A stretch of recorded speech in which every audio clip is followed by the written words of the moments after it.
All right, well, hey, speaking of money and transactions, more numbers are in, more than $2.5 million worth of it. And we are talking about lobbying. That is right, a record year, $2.5 million spent in 2025 from lobbyists, groups from near and far and very far. And they are using their financial power to try and influence issues at the Idaho State House. Nothing new there, and the numbers have always been public, but there is a concerted effort to make them more accessible and easy to understand. Things like compare and contrast, connecting money to actual issues. You may remember in 2024, there was a push to update laws to better reflect who is spending or indirectly spending and what for in terms of lobbying. Now we're getting our first look at how the change looks. Take a look at this video. The Secretary of State's team has a visualization month to month. You can see in real time a lot of money was coming in throughout the year. You probably saw it fly by there, but during the legislative session, a lot of lobbying going on and all dollars documented. It is the Modern Ag Alliance that spent the most money this year on lobbying in Idaho, $621,000. $400,000 behind them, the American Federation for Children and the Children's Alliance of Idaho in the top five.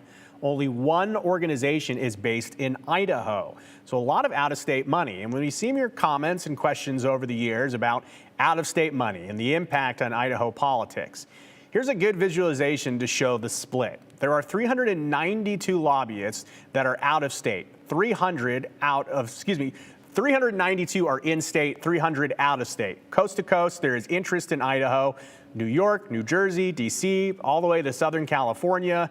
Again, a little more than $2.5 million spent. And by the way, there is time for more spending to be done. Secretary of State Phil McGray noted a shifting trend in spending while speaking at the Associated Taxpayers of Idaho's 79th annual conference. Out-of-state spenders are spending a lot more money. And out-of-state spenders spent more money than in-state spenders. I think what's really fascinating that this data doesn't show just because of where we are in the time period is at the end of the session, the #1 spending lobbyist was an out-of-state organization, Modern Ag Alliance, that you see up here. That one organization had outspent every registered lobbyist, in-state lobbyist in the state of Idaho, combined.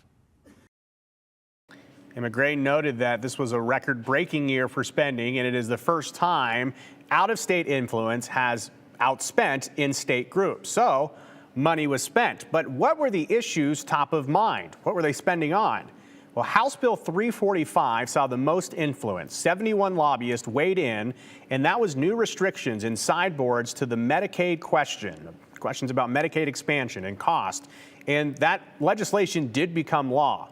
Also towards the top, Idaho's parental choice tax credit, among other debates on medical freedom, wildfire policy, tax cuts, and immigration to round up the top. An interesting note from the Secretary of State. The data shows the very different approach in and out-of-state lobbyists take to influence issues. If you look at food and beverage and sponsored group events, so these are all the receptions that we all attend, the breakfast, lunch, and dinners, the in-state organizations overwhelmingly lobby in the old school fashion, right? They are meeting you in the lobby, right? Or taking you out to lunch. The out-of-state organizations aren't meeting anyone for lunch. If you were to look at the names of the top 5 spending lobbyists, most of you wouldn't know who they are. And it's because they're not here. And you'll see that they're spending their money on social media, billboards, text messages, a lot more of the activity that we see in campaigns.